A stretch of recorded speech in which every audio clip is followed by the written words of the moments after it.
Good morning, everybody. Welcome to Reading the Red this Thursday morning.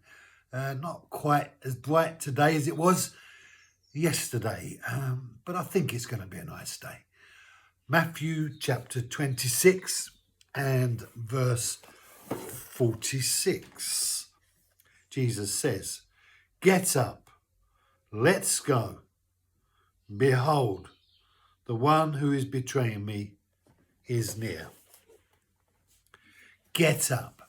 How often did your parents say to you in the morning, "Get up, it's time to go to school"? Get up. That sense of interrupting what you wanted to do. Here these disciples had been sleeping, even though they were trying to stay awake.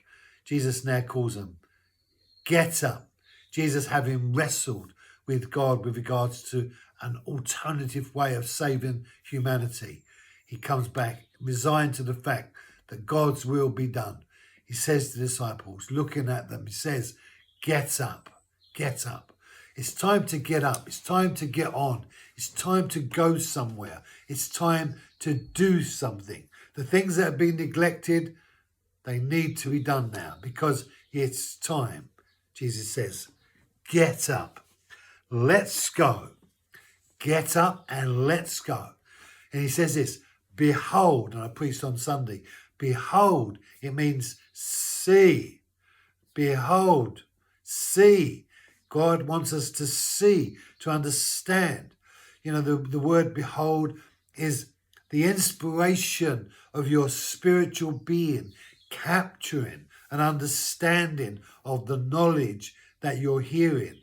So when he says, behold, he's saying, get it.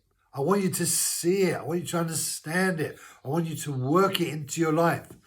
So often we can neglect the things that we know and abandon them and then wonder why things are going wrong.